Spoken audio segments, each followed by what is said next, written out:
La culpa. La culpa es una experiencia emocional compleja y multifacética que ocupa un lugar central en la vida psicológica del ser humano. Desde la psicología, se entiende como una respuesta afectiva que surge cuando una persona percibe que ha violado una norma moral, social o personal, o cuando considera que ha causado daño a otro, ya sea real o imaginado. La culpa implica un reconocimiento interno de responsabilidad, acompañado por sentimientos de arrepentimiento, remordimiento o pesar. Este sentimiento cumple una función reguladora importante en la convivencia social y en el desarrollo moral del individuo. La culpa puede motivar la reparación de daños, la enmienda de errores y la prevención de conductas dañinas futuras. Desde esta perspectiva adaptativa, es un mecanismo que favorece la cohesión social y la autoevaluación ética, permitiendo la reflexión crítica sobre el propio comportamiento. Sin embargo, cuando la culpa se vuelve excesiva, desproporcionada o patológica, puede generar malestar psicológico significativo, afectando la autoestima, provocando ansiedad, depresión o conductas autodestructivas. La culpa excesiva puede convertirse en un peso insoportable que no permite el perdón ni la aceptación, atrapando al individuo en un ciclo de autocastigo y recriminación. En el desarrollo infantil, la culpa comienza a manifestarse en la medida en que el niño internaliza las normas y valores del entorno familiar y social. Esta internalización está mediada por figuras de autoridad, como los padres, quienes a través de la disciplina, la aprobación o la desaprobación, establecen límites que el niño aprende a respetar. Cuando esos límites se transgreden, la culpa actúa como un freno interno que guía la conducta. Desde el punto de vista psicoanalítico, la culpa está profundamente relacionada con la dinámica del superyo, la instancia psíquica que representa la interiorización de las normas y prohibiciones sociales y perentes. Freud planteó que la culpa surge como consecuencia del conflicto entre el ello, los impulsos instintivos, y el superyo, la voz moral.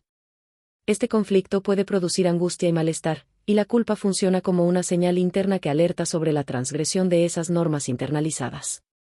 La culpa puede tener diferentes modalidades, puede ser real, cuando efectivamente se ha causado un daño o se ha incumplido una norma, puede ser anticipatoria, cuando la persona se siente culpable por acciones potenciales o por pensamientos, o puede ser ficticia o neurótica, cuando se genera sin que exista una razón objetiva, manteniéndose por mecanismos psíquicos como la introyección excesiva, el perfeccionismo o la baja tolerancia a la frustración. En la psicología clínica, la culpa patológica suele observarse en trastornos como la depresión mayor, donde el individuo se acusa de manera constante y generalizada, incluso por situaciones fuera de su control. También aparece en trastornos obsesivo-compulsivos, donde la persona experimenta dudas persistentes sobre haber causado daño, acompañado de rituales para compensar esa culpa. La culpa también está relacionada con la vergüenza, aunque son experiencias emocionales distintas. Mientras que la culpa se enfoca en la conducta, he hecho algo malo, la vergüenza se centra en el yo o la identidad, soy malo o defectuoso. Esta distinción es crucial en psicoterapia, ya que la culpa puede ser constructiva, mientras que la vergüenza suele ser destructiva y paralizante. Desde la psicología social, la culpa también puede ser utilizada como mecanismo de control o manipulación, ya sea en las relaciones interpersonales o en contextos culturales y religiosos. La inducción de culpa puede fomentar la conformidad o la sumisión, aunque a largo plazo puede generar resentimiento y ruptura de vínculos.